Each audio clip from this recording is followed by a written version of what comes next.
Добрый вечер, меня зовут Ирина Ефимова, и вы смотрите программу «Якутия в деталях». 12 сентября Центробанк снова снизил ключевую ставку. Третий раз подряд. Она стала меньше еще на 1 процентный пункт и составляет теперь 17% годовых. Решение ожидаемое. Регулятор тем самым продолжил начатый в июне курс на смягчение денежно-кредитной политики. От ключевой ставки зависят проценты по вкладам и кредитам. Чем она ниже, тем дешевле заемные средства, но меньше доход от сбережений. И на ее понижение уже отреагировали некоторые банки, снизив ставки по кредитам, в том числе по ипотечным. А рубль на фоне решения Центробанка ускорил рост. Как снижение ставки повлияет на экономическую ситуацию в стране и ее регионах, мы поговорим сегодня с гостем студии Кириллом Тремасовым, советником председателя Банка России. Кирилл Викторович, добрый вечер. Здравствуйте.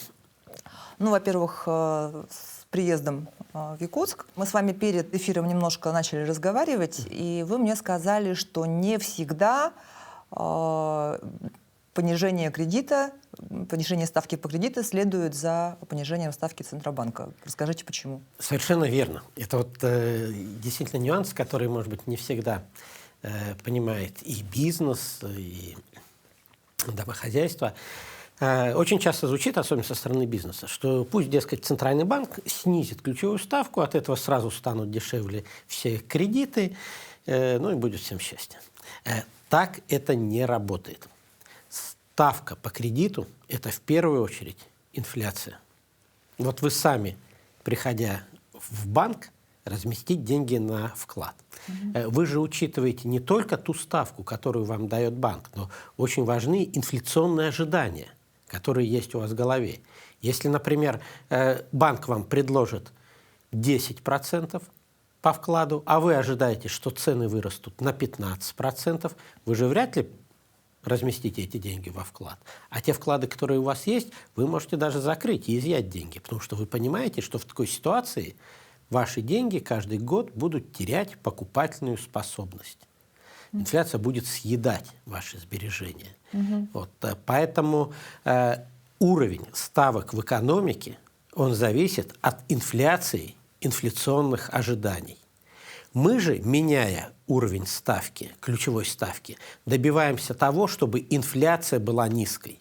Чтобы инфляция была... Вы, наверное, знаете, что Центральный банк уже более 10 лет таргетирует инфляцию, то есть задает цель по инфляции и ежегодно стремится к тому, чтобы инфляция была вблизи этой цели на уровне 4%. Вот для чего мы поднимали ставку в прошлом году? Потому что инфляция ускорялась, мы поднимали ставку, охлаждали спрос, добивались снижения инфляции. Сейчас инфляция замедлилась, и это создало возможности для снижения ключевой ставки. Но все равно остаются высокие инфляционные ожидания. Вот это замедление инфляции, которое произошло, но оно пока что носит не совсем устойчивый характер. Динамика такая волатильная. И если в этих условиях мы резко снизим ключевую ставку, кредит от этого дешевле не будет. Резкое снижение, необоснованное снижение ключевой ставки может разогнать инфляцию. И вслед за этим банки начнут поднимать ставки по кредитам. Если вдруг мы завтра резко снижаем ключевую ставку, то что подумают банки? Что подумают кредиторы? Они подумают, ну, что-то, по-видимому, случилось непонятное. И многие в таких условиях вообще предпочтут свернуть кредитование, чтобы понять, что происходит. Уровень ставок определяется инфляцией. Мы же ключевой ставкой влияем на инфляцию. То есть, если я правильно поняла, и ключевая ставка влияет на инфляцию, старается удерживать ее в каких-то рамках, да, и инфляция тоже влияет на ключевую ставку. То есть, а в экономике все процессы взаимосвязаны. Действительно, вот вы очень, очень точно подчеркнули, наверное, основную суть экономики, макроэкономического прогноза. Здесь все взаимоувязано. А ну какой сейчас фактор все-таки сильнее всего определяет инфляцию? Если, ну вот помимо того, что Центробанк ее старается сдерживать. Откуда всегда берется инфляция? Вот то же самое, что на любом рынке. Есть баланс спроса и предложения. Если какой-то товар в дефиците, то цены на него растут. Если спрос сильно вырастает, даже если вот товара на рынке много, но вдруг сильно вырастает спрос, цены растут. То же самое и в экономике. Просто в экономике мы оперируем агрегированным, общим, совокупным спросом и совокупным предложением. И мы, регулируя ставку, стремимся сделать так, чтобы спрос в экономике соответствовал возможностям экономики производить товары и услуги. Ведь эти возможности, они не безграничны. Наши возможности произвести товары и услуги, они связаны с теми ресурсами, которые мы используем. В первую очередь, трудовые ресурсы. Если здесь есть ограничения, то и возможность произвести товары и услуги тоже ограничена. И если в этих условиях резко вырастает спрос, то, если товаров соответствующих нет, то все уйдет в рост цен. Как вот, например, произошло в истории с льготной ипотекой. Помните, после ковида в 2020 году была введена вот эта массовая программа льготной ипотеки. 5-6%. Да. Она позволила был кризисный момент, был провал спроса, она позволила поддержать спрос, строительная отрасль продолжила работать, строительство жилья продолжилось, но когда рынок восстановился, по-хорошему надо было сворачивать эту программу. Тем не менее, были приняты решения сохранения льготной ипотеки. В результате спрос, благодаря льготным кредитам, резко вырос. Цены выросли? Нет, строители-то не могут моментально взять и увеличить объемы предложения жилья. Там любой дом строится минимум 2-3 года, если мы говорим про многоквартирное жилье. Вот, поэтому спрос резко вырос, объемы предложения сильно не увеличились. В результате весь вот этот разрыв между спросом и предложением ушел просто в рост цен. Цены на жилье выросли более чем в 2 раза. Объемы строительства в последующие годы увеличились примерно на 10%. 10% и рост цен более чем в 2 раза. Жилье, по большому счету, стало менее доступным для граждан, так как наши-то доходы не выросли за это время в 2 раза. Вот, поэтому льготная ипотека, она в данном случае жилье доступным не сделала. Да. Вот то же самое может произойти и в экономике в целом. Когда мы слышим, раздайте льготные кредиты, бизнес быстро построит новые фабрики, заводы, завалит страну товарами и услугами, заодно и инфляцию поборет таким образом. Нет, это так не работает. Если резко активизировать процесс кредитования, в том числе за счет льготных кредитов, различных субсидий, то мы получим с экономикой ровно то же самое, что произошло на рынке жилья. Цены резко вырастут, мы с вами, по сути, наши сбережения в значительной мере обесценятся из-за этого резкого роста цен, а экономика не вырастет. Экономика, вероятно, не вырастет. Весь вот этот спрос уйдет в цены. Рост экономики – это функция труд, капитал, производительность. Если мы хотим устойчиво расти, то мы должны сфокусироваться на вот этих факторах. Масса исследований, которые показывают, что в долгосрочной перспективе более половины роста, там какие-то исследователи говорят и о 3/4 роста, объясняется ростом производительности в экономике. То есть экономика с каждым годом должна становиться все более эффективной. Чем быстрее растет производительность, тем быстрее растет и экономика. А что такое рост производительности? Это, в первую очередь, наши знания, наша квалификация. То есть мы подходим к рецепту ускорения роста, инвестиции в человеческий капитал, то есть инвестиции в образование, развитие человеческого капитала. Это то, что действительно может обеспечить устойчивый рост в экономике и даже ускорить его. А искусственный интеллект? Искусственный интеллект очень интересная История.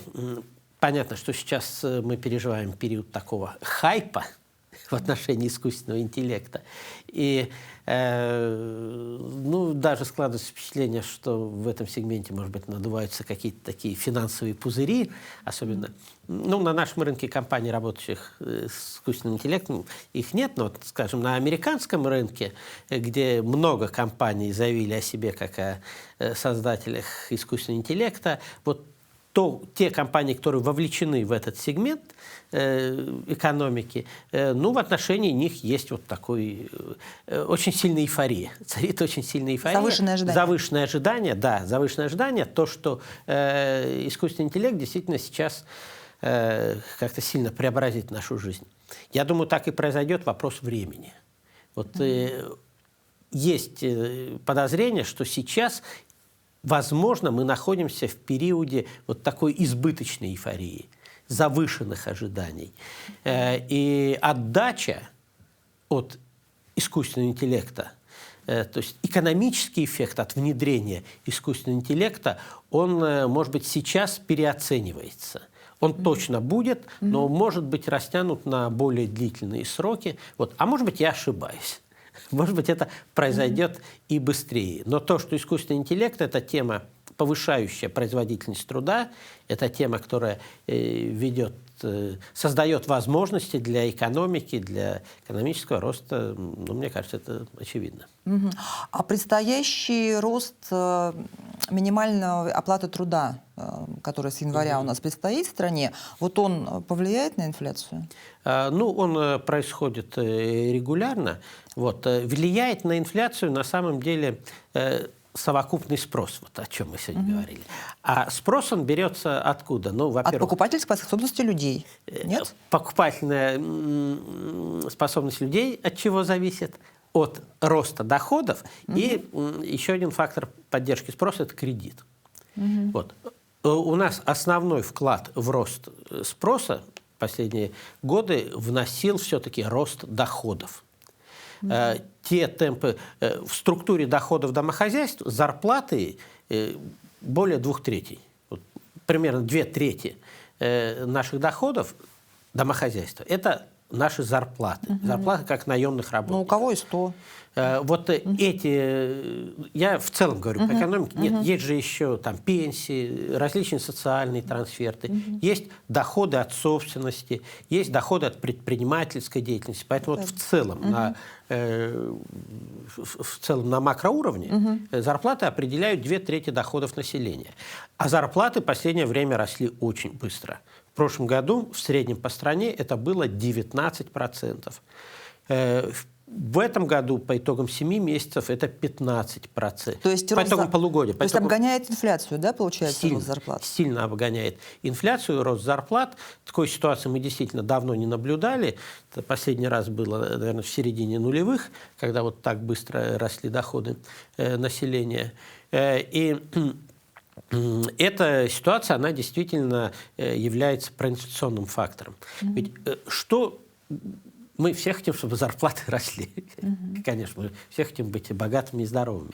Но в экономике что создает основу для повышения зарплат? Производительность, правильно? Чем мы эффективнее с вами трудимся, тем быстрее растут и наши доходы.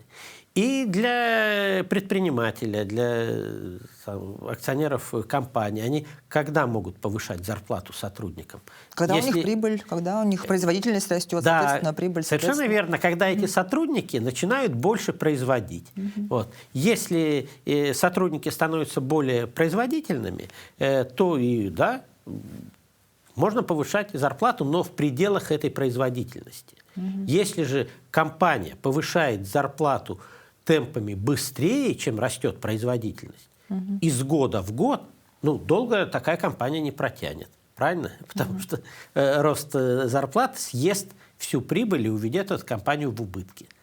То есть и на макроуровне, если зарплаты растут быстрее, чем растет производительность, это создает повышенное инфляционное давление.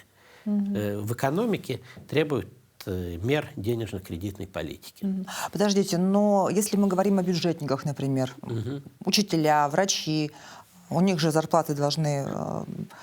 Зарплаты у них растут, а производительность-то, в общем, ну, как была нагрузка, так и остается. Просто зарплата подтягивается до какого-то уровня.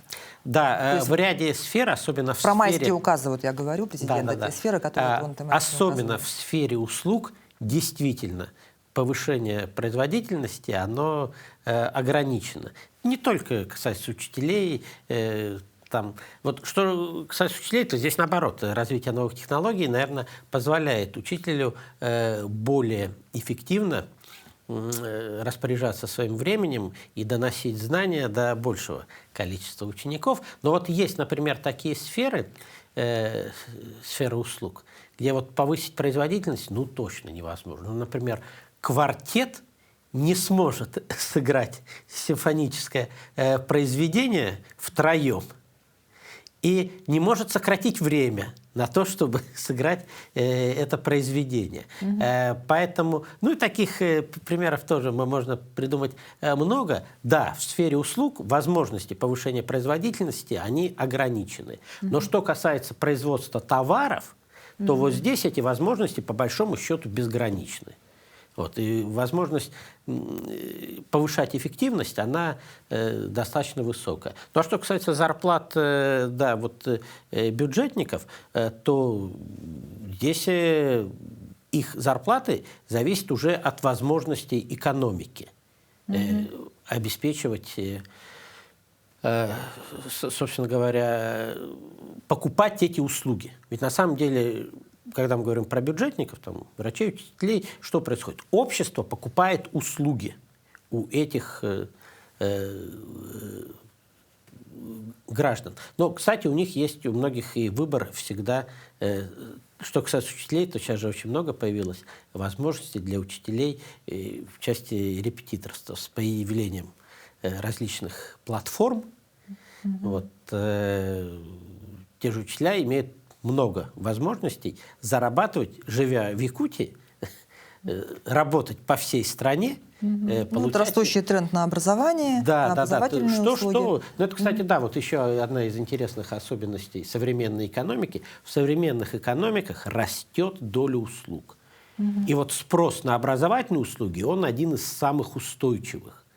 Вот, кстати, если мы сегодня все-таки про денежно-кредитную политику, про инфляцию. Вот если мы посмотрим, как ведут себя те или иные компоненты инфляции, то мы увидим, что последние годы, ну, наверное, особенно вот лет 5 последних, устойчиво опережающий рост цен идет именно в секторе услуг. И образовательные услуги здесь не исключение. Сильно дорожают медицинские услуги, сильно дорожают образовательные услуги и ряд других. Это отражение того, что наш спрос смещается в услуги вот, в значительной мере. И это, кстати, общемировая тенденция, которая характерна не только для нашей страны. Ну, давайте от бюджетников тогда к бизнесу обратно вернемся.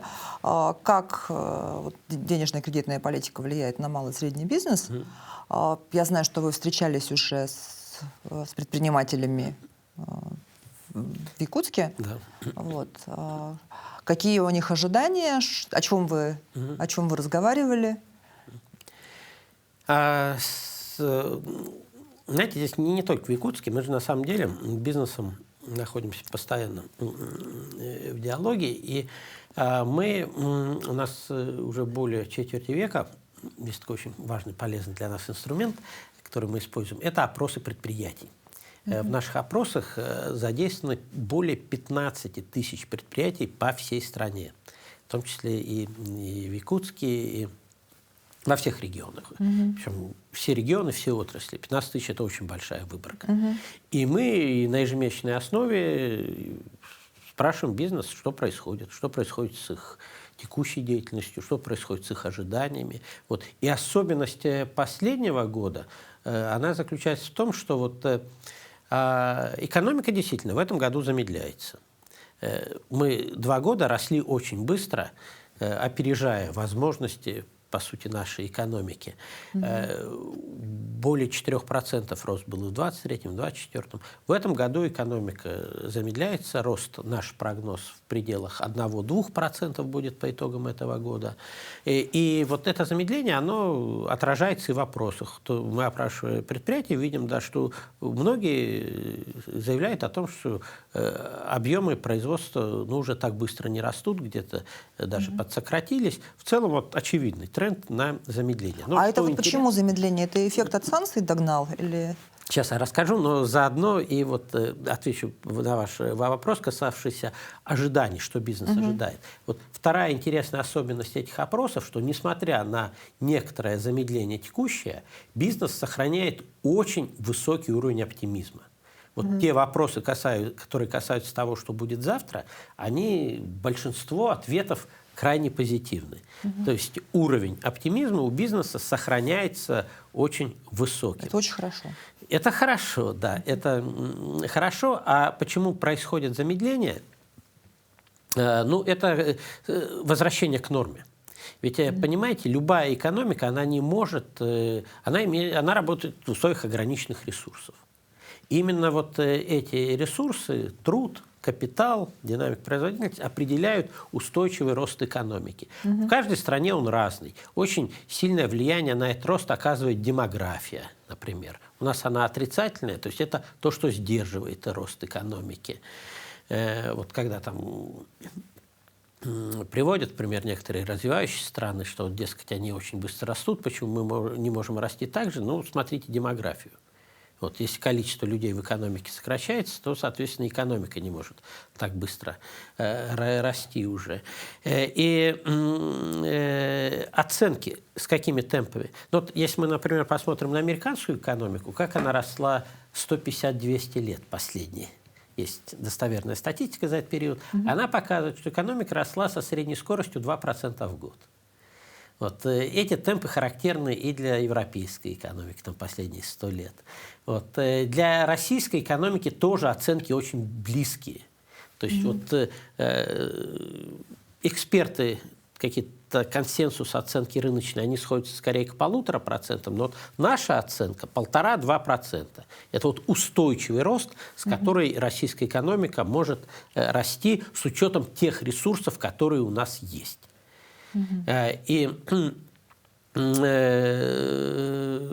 А последние 2 года мы росли сильно выше.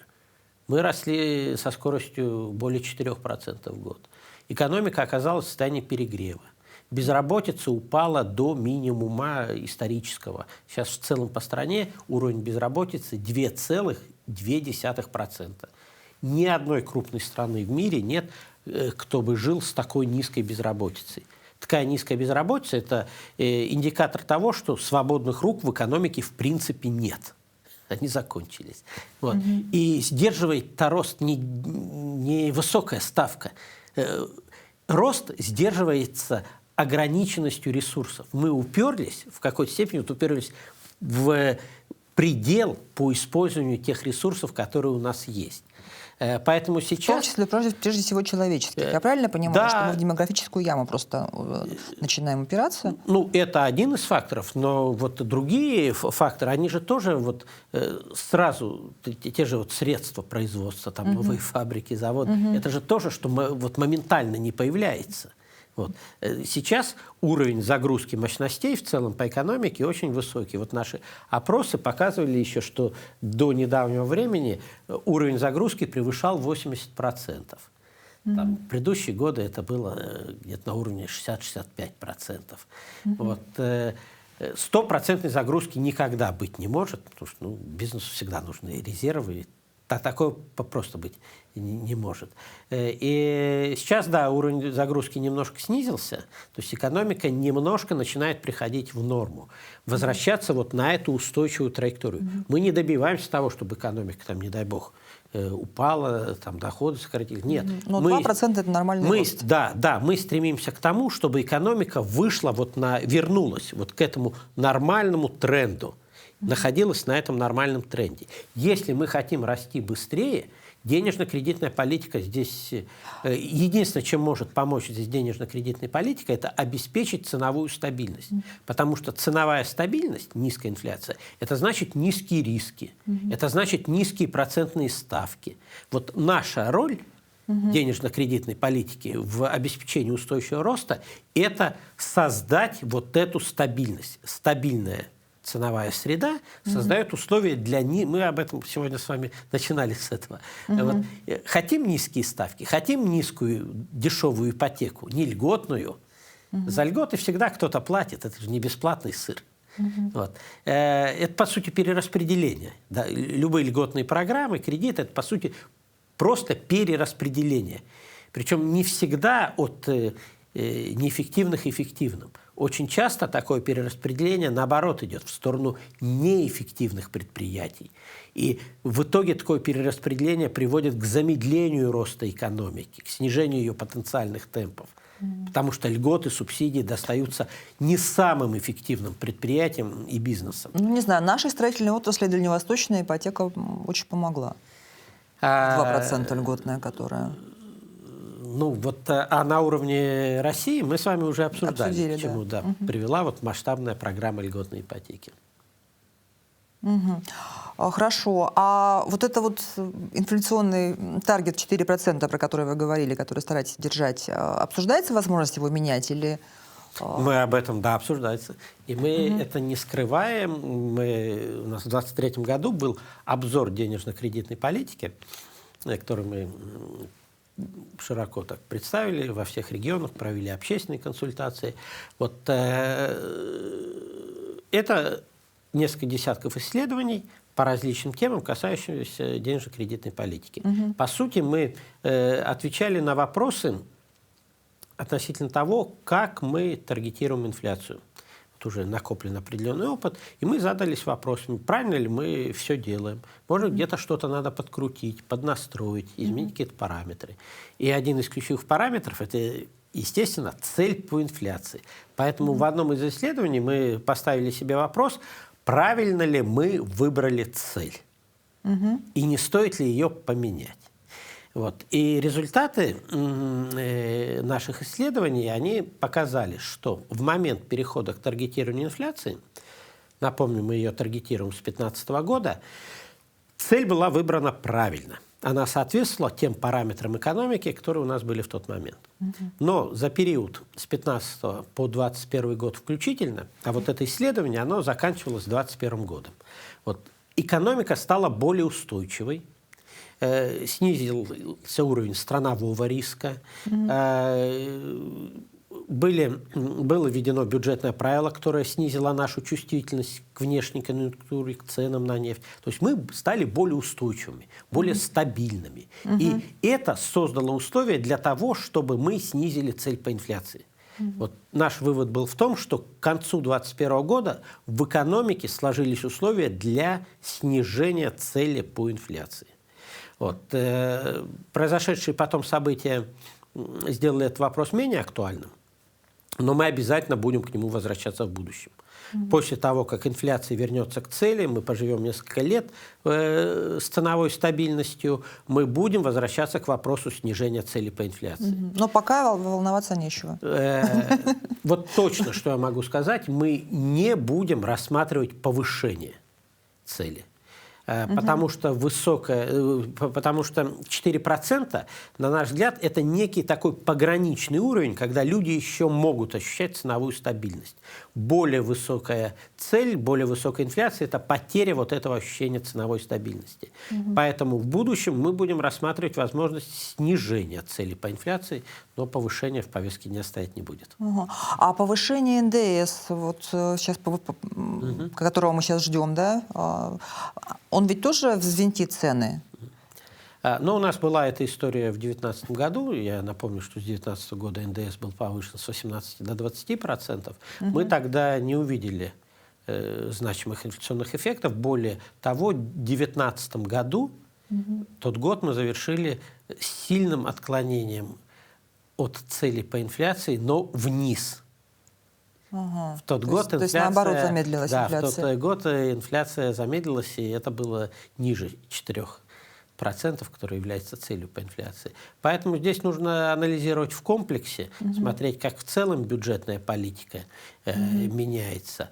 С одной стороны, правительство изымает деньги из экономики, повышая НДС. С другой стороны, оно возвращает эти деньги в экономику путем осуществления расходов своих. Поэтому вот здесь монетарный эффект, он оказывается... Повышая те же самые зарплаты. Да. Поэтому здесь монетарный эффект оказывается нейтральным.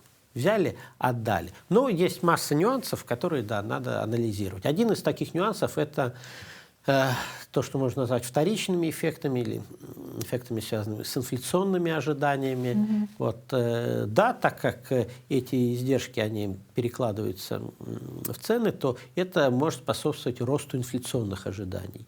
И нам вот на ближайших заседаниях и в октябре, у нас ближайшее заседание будет 24 октября, потом будет еще декабрьское заседание. Да, мы будем на этих заседаниях анализировать в том числе эффекты, связанные с повышением НДС, эффекты, связанные вот с инфляционными ожиданиями. Сохранение высоких инфляционных ожиданий – это, конечно, то, что сужает пространство для смягчения денежно-кредитной политики. А вот про бурный рост экономики, которым мы росли последние 2 года, казалось бы, наоборот, ввели санкции, и вдруг такой рост. Это вот откуда? Негативное влияние от санкций, оно во многом было компенсировано как раз вот теми действиями, которые предприняло и правительство, и Центральный банк. Если вспомните, как развивалась история, второй квартал 2022 года, резкий провал экономики более чем на 5%. Экономика ушла вниз в реальном выражении по сравнению с предыдущим кварталом. То есть санкции действительно оказали шок. Это был такой шоковый эффект на экономику. Произошел провал. Вслед за этим включились различные меры поддержки, которые были профинансированы увеличением госрасходов. Источником этих расходов стали те резервы, которые правительство сформировало в предыдущие годы. Мы ведь много лет жили в условиях бюджетного правила, которое ограничивало наши расходы и позволяло нам формировать подушку такую безопасности, резервы от сверхвысоких цен на нефть. Вот все, что тогда было выше цена отсечения в 2017 году была установлена на уровне $40 за баррель и каждый год индексировалась на 2%. Цены де-факто были существенно выше, поэтому мы накопили приличную подушку резервов. Эти резервы начали тратиться еще, на самом деле, во время ковида. Вот. И в 2022 году эти резервы, конечно, сильно помогли поддержать вот те меры поддержки, которые осуществляло правительство. Центральный банк, мы в начале ставку резко задрали до 20%, но это было сделано для чего? Для того, чтобы остановить панику. Потому что после 24 февраля 2022 года на рынках началась паника. Люди выносили деньги из банков, думая, что сейчас все рухнет, будет катастрофа. Вот чтобы остановить эту панику, нам пришлось резко поднять ставку. Это сработало. Буквально там за 2-3 месяца деньги вернулись в банковский сектор. Финансовая система заработала в прежнем. Но она не останавливалась ни на день. Платежи там ни на секунду не останавливались. Все продолжало работать. Но вот нужно было сбить эти панические настроения. Как только они ушли, мы резко снизили ставку. Пустили ее до 7,5%, долгое время оставались на этом уровне, и это, в свою очередь, запустило кредитный процесс. То есть низкие ставки поддержали спрос за счет активизации кредитования. А это значит бизнес. Да, совершенно верно. То есть вот такая целенаправленная политика поддержки экономики в условиях кризиса и со стороны Центрального банка, и со стороны правительства, они позволили добиться вот этого резкого ускорения. То есть 23-24 год, когда экономика росла более 4% в год, это как раз вот эффект вот этой стимулирующей политики. Но деревья не растут до небес. Возможности любой экономики, они ограничены наличием ресурсов. Мы действительно в эти годы задействовали практически все. Вот. Поэтому да, мы сейчас возвращаемся на нормальную траекторию. Я надеюсь, это возвращение на эту нормальную траекторию произойдет без каких-либо кризисных явлений. Ну и дальше, надеюсь, мы будем оставаться на этой устойчивой траектории. Инфляция снизится до 4%. Вместе с этим упадут и ставки. Спасибо огромное, Кирилл Викторович. Вы очень простым, понятным языком все объяснили, так же, как вы это делаете в своем подкасте. Вот последний по этому вопрос. Зачем это вам? Ну, мне кажется, это на самом деле естественное желание что-то вот всегда делиться знаниями, обсуждать. Ведь на самом деле экономика, денежно-кредитная политика – это такая быстро меняющаяся область человеческих знаний. Здесь изменения происходят очень быстро, и образовательная система, она часто отстает от этих быстрых изменений. Мы часто в учебниках встречаем весьма устаревшую информацию относительно того, как работает экономика, как устроена денежно-кредитная политика.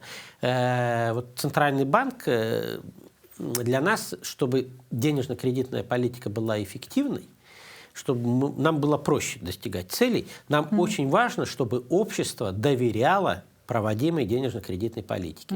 А любое доверие, оно же базируется на понимании. Вы должны понимать, как это устроено, как это работает. Для чего это делается? Да, поэтому вот и наша сегодняшняя встреча, и встречи с бизнесом, в том числе встречи с бизнесом в республике, с региональными властями, все подкасты, ролики, вот наша коммуникация, она как раз на то и направлена, чтобы быть понятным обществу.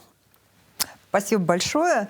Спасибо На этом вам. выпуск программы «Якутия в деталях» подошел к концу. Меня по-прежнему зовут Ирина Ефимова. Моего гостя можно смотреть в его подкасте на Рутубе и ВКонтакте. А нас смотрите по будням в 19:15 на телеканале «Якутия-24». Расскажем обо всем в деталях.